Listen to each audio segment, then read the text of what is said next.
bonjour à toutes et à tous. Écoutez, je suis très heureux d'être là aujourd'hui pour vous parler de cette belle aventure qu'on a vécue chez Decathlon en 2022. Donc très rapidement, je vais me présenter. Thomas Vidal, je travaille chez TIGA, qui est un cabinet spécialisé en product design et en product management.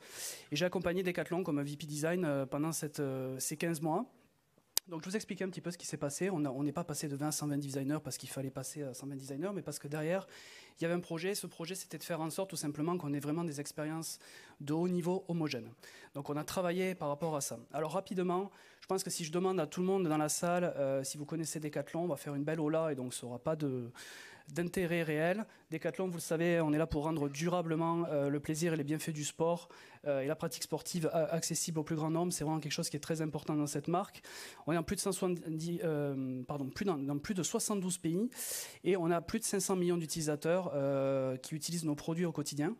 Donc voilà, on est une marque importante et donc on est une grande entreprise. Et qui dit grande entreprise, quand il faut évoluer, il faut se structurer pour y arriver. Ce qu'il faut comprendre, et ce que pas grand monde sait, c'est que Decathlon, c'est aussi beaucoup de digital et c'est pas que du e-commerce. En fait, depuis 5 ans, Decathlon s'est structuré au niveau du digital et notamment en sortant pas que du e-commerce, mais par exemple en faisant toute une partie applicative sur le sport, donc le coaching par exemple. On a aussi tous les produits digitaux en lien avec la création de nos produits physiques, par exemple des temps de Quechua, etc. On va avoir derrière tout ce qui est en lien avec la gestion dans les magasins, sur les produits physiques, le sustainable, tous ces sujets en fait qui font que finalement Decathlon au niveau digital aujourd'hui, dans cette entité Decathlon Digital, c'est plus de 200 produits numériques. Donc c'est assez important, c'est assez conséquent et on a plus de 160 équipes produits qui travaillent sur ces produits digitaux. Alors, début 2022, au niveau du design, on est entre 20 et 30 product designers, donc sur plus de 200 produits. Donc vous comprenez bien ce qui se passe. Au niveau des produits où on a des designers, ça se passe très bien. On a des belles expériences. Ces expériences, elles ne sont pas trop homogènes. C'est tout le problème malheureusement. Mais voilà, le souci majeur qu'on peut avoir, c'est qu'on a des produits sans design, sans compréhension forcément de l'utilisateur. Et donc on est très fragmenté dans l'expérience qu'on veut proposer. Et ça, c'est un vrai problème. On n'est pas organisé collectivement. Et donc pour arriver à franchir ce pas, on est en difficulté. Heureusement, il y a des bonnes nouvelles. La première, c'est qu'on a beaucoup de talent. Chez Decathlon, l'objectif, c'est vraiment d'être dans un état d'esprit où on avance, on crée, on est vraiment dans entreprendre. Et c'est une valeur qui est vraiment très importante au quotidien. On en reparlera. Derrière cette envie, cette énergie, il y avait un sujet majeur qui se développait pas mal. Je pense que vous avez toutes et tous entendu parler du design system de Decathlon. Cette histoire, elle est incroyable, vraiment, de Simon, Sabrina et Laurent qui ont démarré seuls dans l'entreprise et qui l'ont fait monter tout en haut, ce design system, pour qu'on ait de plus en plus de produits homogènes. Donc on a des éléments positifs, on a vraiment des bonnes choses. Et moi, j'arrive dans cette configuration-là, début 2022. Et là, ce que vous voyez à l'écran, c'est le nombre de mails le premier jour en lien avec le recrutement. Donc je reçois plus de 160 mails en lien avec le recrutement en me disant « Thomas, il va falloir recruter des product designers ». Je vous avouerai que j'ai passé une très mauvaise nuit ce jour-là, c'était très compliqué. Vous imaginez pourquoi. Alors c'est une bonne nouvelle, on peut se dire c'est super, on va mettre le design au cœur des équipes produits avec les PM et la tech, etc. On va pouvoir développer les produits individuellement. Par contre, collectivement, on n'a pas de stratégie pour y arriver. Et donc l'erreur, ça aurait été justement de consacrer son temps que sur ça en grande partie, continuer à faire monter les équipes sans construire une vraie stratégie derrière. Donc on a pris du temps, on a pris du recul et on s'est dit, on aime bien les défis sportifs chez Decathlon. Et on s'est dit finalement, est-ce qu'on n'est pas en train de nous demander de faire un marathon en 3h30 ? Et sauf que la situation elle est là. Si on fait un marathon en 3h30, il y a parmi d'entre vous peut-être qui font du marathon. Alors ça se voit pas du tout parce que moi la sédentarité elle m'a tué. Mais j'ai fait 3 fois le marathon de New York. Et en fait quand on fait le marathon de New York, si vous n'êtes pas entraîné, donc on n'est pas structuré pour scaler, si vous n'avez pas d'objectif de temps, on ne sait pas en combien de temps on va scaler rapidement, etc. Si on n'est pas organisé, on n'a pas une culture design, on n'a pas de plan d'entraînement, donc on ne sait pas comment faire la discovery du delivery, etc. Le niveau est très différent entre les équipes. On ne va pas aller bien loin, ça va être une catastrophe. Donc ça, on en a complètement conscience à ce moment-là. Et on se dit, on va prendre du recul. On a quand même de très bonnes nouvelles. La première chose, c'est qu'il y a une volonté chez Decathlon de développer le design. Pourquoi ? Parce que historiquement, dans l'entreprise, le design produit est une marque très forte. Vous le savez, on a beaucoup de pôles R&D chez Decathlon où on va tester des produits en continu, essayer de les améliorer, voir s'ils correspondent bien aux besoins des utilisateurs. Donc il y a cette culture dans l'entreprise. Ce qui fait qu'en tant que VP Design, on ne dépend que de la CEO, ce qui est aussi un élément très important. Et on travaille main dans la main avec le CPO et le CDO pour avancer. Le CPO et le CDO de Decathlon sont des personnes qui ont bossé chez YouTube, chez Google, etc. Donc qui ont conscience que le design doit être au cœur de la stratégie de l'entreprise. Donc ça aussi, c'est un élément qui va nous permettre d'avancer. Et encore une fois, on a la motivation et derrière, on a le budget et le mandat pour le faire. Et ça change aussi tout. Mais il faut structurer. Alors parlons un petit peu de marathon. Voilà, au moins vous serez venu, vous saurez faire un marathon si jamais j'ai pas le temps de finir au niveau du design. Au niveau de ma marathon, en premier lieu, si vous voulez faire un marathon et le réussir, il faut savoir combien de temps déjà vous voulez faire. Si vous voulez faire en 6 heures ou en 3 heures et demie, c'est pas du tout la même expérience, c'est pas du tout le même entraînement. Je peux vous l'assurer. Derrière, il va falloir s'organiser. Si vous avez une vie de famille, etc., ça va avoir un impact. Il va falloir mettre en place un équipement, la montre, le gel. Il y a plein de choses à faire pour y arriver, si vous voulez. Il faut une culture du marathon, comme on ferait une culture design. Il va falloir se mesurer. Un marathon, c'est un peu comme ce qu'on va faire nous côté design, nous côté produit, c'est-à-dire qu'on va mesurer notre performance en permanence pour pouvoir pivoter et être en capacité à arriver à notre objectif. C'est extrêmement important. Et enfin, quand vous vivez un événement comme ça, collectivement, que vous construisez quelque chose tous ensemble, c'est beaucoup plus simple de le faire. En fait, on s'est inspiré du marathon. On a fait exactement la même chose pour les équipes design. Vous comprenez l'analogie, j'aurais pu prendre autre chose, j'aurais pu prendre une organisation de produits, j'aurais pu prendre une maison, etc. Mais on s'est inscrit sur ces 5 éléments-là pour y arriver. En premier lieu, et je suis très content que Jeff en ait parlé il y en a 1 heure, une vision et des OKR. On a une vision et des OKR, et je vais en parler longuement parce que c'est un sujet qui est extrêmement important. On a une vision des OKR qui sont globaux et locaux. Et c'est extrêmement important et je vais expliquer pourquoi. Enfin, on a une organisation pour arriver à scaler. Une organisation, on va avoir les designers au cœur des équipes produits et on va avoir une équipe transverse pour y arriver. C'est extrêmement important. La culture design, à travers le design ops, le research ops, la vie aussi, le design system, on a infusé une culture design. Je vais en parler, on avait 2 façons de le faire. On l'a fait collaborativement en impliquant toutes les équipes et on va vous expliquer comment. Enfin, on a mesuré l'impact du design. C'est quelque chose de très important. Si on veut montrer qu'on est dans la stratégie de l'entreprise, si on veut être vu comme crédible et si on veut impacter des changements au niveau de l'entreprise, on a mesuré notre impact. Notre impact d'un point de vue utilisateur et d'un point de vue business. Et enfin, bien évidemment, on a travaillé collectivement. L'objectif, c'est de créer des expériences qui sont globales. Donc, qui dit expérience globale, dit travail main à la main avec le produit et la tech pour y arriver. On peut faire des choses extraordinaires côté design. Si on ne travaille pas avec les autres entités, on sait très bien ce qui sort à la sortie et c'est pas bon. On pourrait parler du marketing, etc. aussi. Donc, on va commencer au niveau de la vision.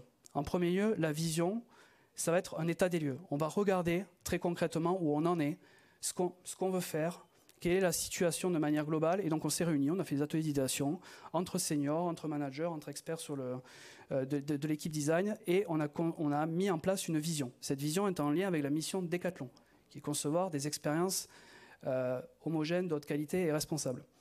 Derrière, nos fameux OKR.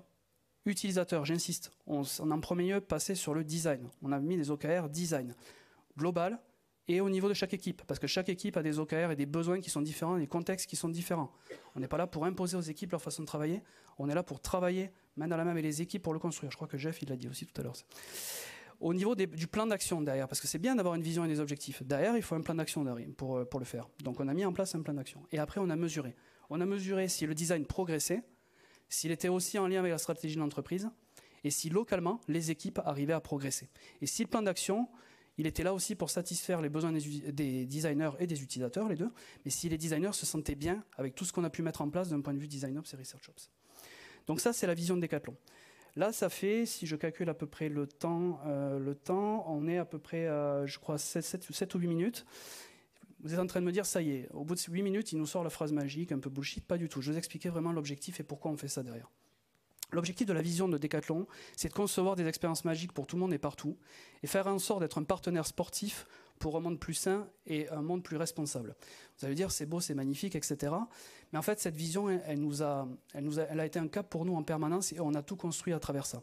Ça veut dire quoi? Ça veut dire que si vous prenez le petit bout, là, Designing Magical Experiences, donc créer des expériences magiques, c'est pas dire qu'on veut être comme Disney, et j'ai énormément de respect pour Disney, il est peut-être dans la salle parce qu'il faut un boulot formidable, mais nous, notre objectif, c'est de créer des expériences qui vont être singulières, homogènes, en tout point, qui vont être omnicanales et qui vont aller de l'avant. Et donc derrière ça, en fait, on a des objectifs. On a des OKR utilisateurs avec des KPI en lien avec le design. Et derrière, ces objectifs, ils vont en fait impacter les objectifs business de l'entreprise. Là, je parle de business, mais si j'avais parlé sur un monde meilleur et une planète plus responsable, on a des objectifs responsables aujourd'hui chez Decathlon aussi. Et donc le design travaille pour des objectifs de responsabilité. C'est extrêmement important en fait. On n'est pas que axé sur le business. Donc, on a des objectifs qui sont en lien avec nos besoins utilisateurs et derrière, on les axe sur les objectifs et la stratégie de l'entreprise pour travailler main dans la main. c'est local et c'est global. C'est-à-dire ça, c'est global. Et après, chaque équipe prend certains des OKR dont elle a besoin et crée sa propre vision et ses propres objectifs. Donc si on continue par rapport à ça, on a nos objectifs et notre vision, il va falloir mettre en place un plan d'action. Le plan d'action, on a priorisé ce qui était à l'essentiel. Il y avait beaucoup de choses à faire pour faire augmenter ces objectifs et améliorer l'expérience chez Decathlon. On a pris ce qui était prioritaire et très rapidement, on a sorti des premières versions sur les process, les outils, les méthodos, sur la façon d'avoir des rituels au sein d'une équipe et de différentes équipes. Comme je l'ai expliqué, c'est 200 produits Decathlon. Donc c'est énormément de domaines qui doivent travailler ensemble. Donc déjà, comment on travaille ensemble et quels sont les rituels qu'on doit avoir. Sur le déploiement de la vision après, chacun des managers a récupéré cette vision et l'a déployée au sein de son équipe. L'organisation, je vais en parler, on a une organisation pour être en capacité à gérer tout cela. Et derrière, c'est les parcours de carrière. Je vais en parler, c'est extrêmement important aussi. Les parcours de carrière, c'est un élément qui est essentiel si on veut que la culture du design chez Decathlon elle soit diffusée. Et notamment pour nous, designers et designers. On le sait, aujourd'hui en France, c'est souvent de devenir manager. Nous, on permet par exemple de devenir soit manager, soit expert dans un domaine. Parce qu'on a envie de continuer à être créatif au niveau du design. Et donc, on peut le permettre à qui a envie de le faire. Il n'y a pas de souci là-dessus. Et enfin, le design system, le déployer à l'échelle. On a mis en place une stratégie en fonction du niveau de l'équipe et de l'intégration du design system dans cette équipe. On n'a pas le même accompagnement et le même déploiement. Donc ça, c'est notre plan d'action. Et après, on a mesuré globalement et localement. On a mesuré le plan d'action, voir si les équipes étaient satisfaites de ce qui était en train de se passer.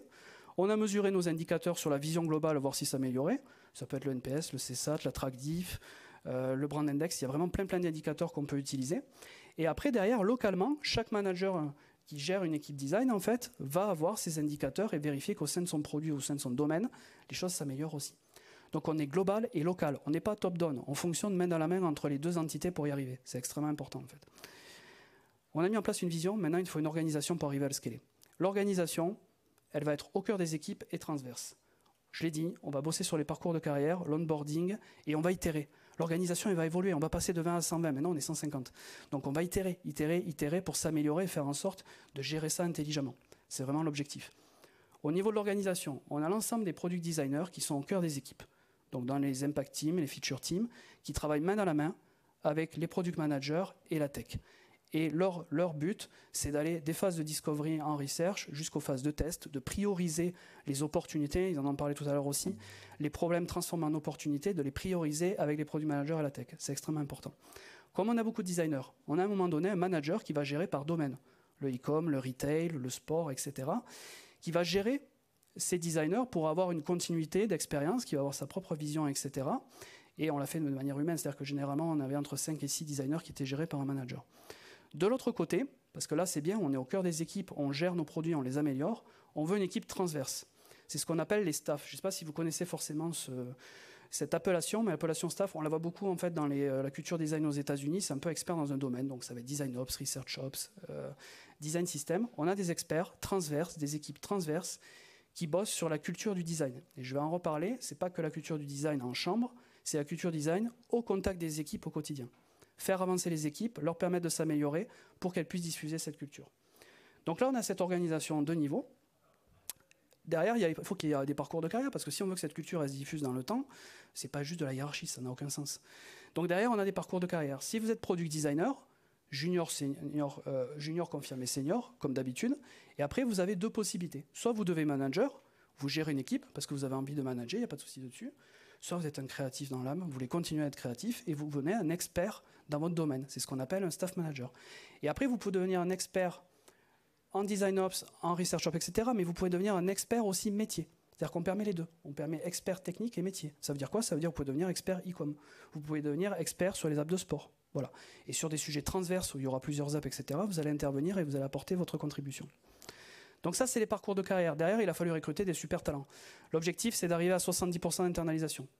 Quand je suis arrivé, j'en étais le parfait exemple, hein, étant externe, on était plutôt sur l'inverse. Aujourd'hui, on est à peu près aux alentours de 50-50, 60-40, on y arrive. Mais si on va avoir une culture d'entreprise, il nous faut internaliser. On a été très très vite, mais on a été très sélectif. Moi, j'ai fait passer 250 entretiens cette année, je suis désolé s'il y a des personnes dans la salle et ça s'est mal passé, je suis vraiment désolé. Mais on a été très sélectif et finalement, on a pris à peu près, sur ces 250 personnes, on a pris 10%. Donc il faut aller vite, il faut grandir, il faut faire en sorte que les expériences avancent, mais on le fait intelligemment et avec de la qualité, à la fois pour la personne qu'on sélectionne et pour nous-mêmes. C'est extrêmement important. Au niveau du recrutement, on a mis le paquet sur les managers. C'est une denrée très très rare, le manager en design aujourd'hui. Alors en région parisienne, un petit peu, mais sur l'île, c'est encore plus compliqué. Et on a mis le paquet là-dessus. On a vraiment mis le paquet là-dessus pour y arriver. Et on n'a pas tous les managers. Ce qui fait que nous, par exemple, moi, en tant que VP Design, ça m'est arrivé de manager des équipes le temps qu'on trouve un manager. C'est pas mon rôle normalement, mais j'ai aucun problème avec ça. Je pense que c'était important parce qu'on doit être là pour être au cœur des équipes, les faire avancer. C'est ce qu'on a fait. On s'est axé sur le product design en grande partie. Donc j'ai dit ce qu'était un product designer et sur les soft skills parce que ça demandait quand même de grandir aussi vite, d'avoir envie d'avancer, d'avoir envie de se challenger, d'avoir envie de participer à la culture. On a une majorité de designeuses et designers qui ont participé à la création de la culture design. Donc on a mis le paquet sur ça, on a fait très attention. Enfin, bien évidemment, on a des études de cas par niveau. Au niveau des rôles et responsabilités, si on veut une culture design, on fait très attention à l'onboarding. L'onboarding, il est au niveau du manager, il est au niveau du design, il est global à l'entreprise, la culture d'entreprise. On a des fiches de responsabilité très claires. Il n'y a rien de pire en fait que commencer côté design à créer une culture, arriver devant un PM et le PM dise bon bah écoute c'est super, tu me fais les maquettes, ça s'arrête là et tu participes à rien d'autre. Ça je pense qu'il y a beaucoup de gens dans la salle qui le vivent encore au quotidien. Donc là en fait on a mis en place des fiches de responsabilité très claires avec le product et la tech et donc le périmètre de chacun était défini clair et en fonction de chaque contexte, chaque équipe, on pouvait modifier ce périmètre en fonction de la structure qu'on peut avoir, c'est évident. Donc on ne rentre pas dans quelque chose de structuré où on tue la créativité, on rentre dans quelque chose où on permet au design de s'émanciper et de montrer son impact. Je pense que la différence elle est très importante et on a beaucoup bossé là-dessus. L'autre élément, c'est la formation. On avait par exemple des product designers physiques qui voulaient passer au digital, ou des designers qui étaient UX ou UI qui voulaient devenir global. Bon, chacun son envie, il n'y a pas de souci là-dessus. On a encore des product designers qui sont que UI et d'autres qui sont que UX, il n'y a pas de souci là-dessus. On les a accompagnés, on les a formés pour y arriver. Et donc, comme je disais, le rôle au sein du produit, qu'est-ce qu'est le design, comment on travaille main dans la main avec le produit et la tech. Donc maintenant, on a une vision, on a une organisation, on a bossé sur ça. Dernier sujet, c'est la culture design. C'est un sujet qui est extrêmement important, je vais prendre 1 minute, 1 minute 30 pour en parler parce que je pense qu'il est vraiment essentiel. On avait deux façons de voir les choses. Soit on se disait, allez, c'est fait en chambre avec les experts et les managers, on pose une culture, on pose des premiers assets, une façon de faire de la discovery, de la delivery, de travailler ensemble, de concevoir la créativité, d'avoir une vision, on envoie ça aux équipes et vous vous débrouillez. On s'est dit, c'est pas la culture de Decathlon, c'est pas la culture du design. Donc on n'a pas fonctionné comme ça. Ce qu'on a commencé à faire, c'est qu'on a travaillé des équipes. On a commencé à sortir des premières choses. On a regardé le pouls des équipes, si ça fonctionnait ou ça ne fonctionnait pas. Et on l'a donné à disposition de tout le monde pour que les équipes puissent le prendre, le modifier, l'améliorer. C'est-à-dire qu'aujourd'hui, la culture design chez Decathlon n'est pas imposée. C'est un choix fort, hein, parce qu'on pourrait se dire que c'est une complexité de faire ça supplémentaire. Et en fait, ce qu'on se rend compte, c'est que quand on fait du storytelling derrière, on montre ce qui a été fait, que les équipes s'approprient les premiers sujets et après nous remontent ce qu'il y a à faire. Derrière, très concrètement, on voit une avancée, une amélioration folle. Et aujourd'hui, on a plus de 70% des équipes qui utilisent cette culture et qui contribuent au quotidien avec les staffs et les managers. Donc c'est extrêmement important. Il me reste peu de temps. Je vous montre les 6 sujets qu'on a priorisés, voilà, qui étaient les plus importants pour nous. Chaque entreprise est différente, chaque contexte est différent. Nous, on avait vraiment ces besoins de s'améliorer sur ces sujets-là en premier lieu. S'il y en a un qui est extrêmement important, qui participe à la vie d'équipe, c'est tout ce qui est en lien avec les rituels. Là, aujourd'hui, c'est les rituels qu'on a chez Decathlon. Voilà, vous pouvez les prendre en photo, je ne vais pas avoir le temps de les expliquer. Donc, voilà. Il y a beaucoup de rituels, mais en grosso modo, l'objectif de ces rituels, c'est faire en sorte de faire du lien entre les équipes, de faire du lien au sein de l'équipe et de faire du lien entre les domaines pour qu'on puisse créer vraiment des expériences homogènes de manière globale. C'est important. Enfin, on a fait quelque chose de global et le rôle du manager. Alors nous, on appelle ça manager, ça s'appelle lead dans les autres équipes. Hein. Chaque entreprise est différente, ça s'appelle lead designer ou manager, comme vous voulez. C'est quelqu'un qui est sur le terrain, qui vit avec son équipe, qui vit les difficultés avec le produit, qui prend cette vision et qui l'apporte au quotidien et qui la transmet. Donc c'est un rôle majeur. Et si on y arrive, c'est parce que le manager est au quotidien et nous ressort justement les besoins et les avancées qu'on doit avoir en termes de vision. Tous les éléments que je vous ai présentés précédemment, c'était du Research Shop et du Design Ops. Avec le Design System, il n'y avait pas de surprise. Alors, est-ce qu'on a fait ce marathon en 3h30 ? Aujourd'hui, on est plutôt autour de 4 heures. On a une équipe, là, c'est 120, aujourd'hui, on est à peu près à 150. On est à peu près sur l'ensemble du périmètre produit. Et on a des équipes entre différents produits qui fonctionnent main dans la main aujourd'hui, qui conçoivent des expériences. La vision, elle est déployée globalement, elle est déployée à l'échelle de toutes les équipes. On a une culture avec le produit et la tech, c'est-à-dire que tout le Design Ops, le Research Ops est validé par le Product Ops Audit. Ça ne veut pas dire que c'est eux qui valident, qui disent c'est bien, c'est pas bien. C'est dire qu'aujourd'hui, dans une équipe produit, nos process de design ont été validés par toutes les équipes, produit, tech et design. Donc ça, c'est une avancée majeure. On a nos métriques qui commencent à être en amélioration de manière globale. Le design system va être intégré sur plus de 50% de nos produits fer à thème. Et on a 70% de nos équipes qui utilisent la culture design. Voilà. Donc on en est là, il nous reste encore des choses à faire, il nous reste à avancer, mais plutôt que de se dire on va mettre des designers dans tous les produits, on a essayé de vraiment créer une culture et un bien commun. Si j'avais juste quelques difficultés qu'on a pu rencontrer, la première c'est le recrutement. C'est très très difficile aujourd'hui de trouver sur le marché, vous le savez, hein, c'est difficile de manière générale, et d'internaliser les postes, ça c'est quand même pas évident. Au niveau de l'international, pareil, on est très français aujourd'hui, donc on n'est pas encore à l'international. Et enfin, on a une maturité produit qui n'est pas suffisante. Donc, on est dépendant de la maturité produit, notamment sur nos indicateurs. Et déployer et accompagner une culture design, c'est très chronophage et donc il faut prendre beaucoup de temps. Si j'avais 5 choses juste à que vous reteniez, et je m'arrête là, on n'est pas là pour vous imposer une façon de faire. On est juste pour vous dire, si jamais vous êtes en train de scaler, de bâtir une équipe, voilà des éléments que vous pouvez prendre en compte. Il faut fixer une vision, voilà, collective et globale, c'est extrêmement important. Avoir une organisation qui soit transverse aussi et globale. Prioriser les sujets majeurs dans vos équipes. Chaque équipe est différente, donc prioriser les sujets majeurs pour que la culture design grandisse. On accompagne au maximum au déploiement, ça a un impact fou. Et enfin, on mesure sur le terrain, on itère en permanence. On est là pour s'améliorer, pour avancer ensemble et pour que ça soit une belle aventure humaine. Je vous remercie beaucoup et je voudrais remercier l'ensemble des équipes Decathlon qui ont fait un travail incroyable cette année. Et derrière toute cette structure et ces process, c'est aussi avant tout une aventure humaine pour faire en sorte que le design impacte la stratégie de Decathlon. Merci infiniment.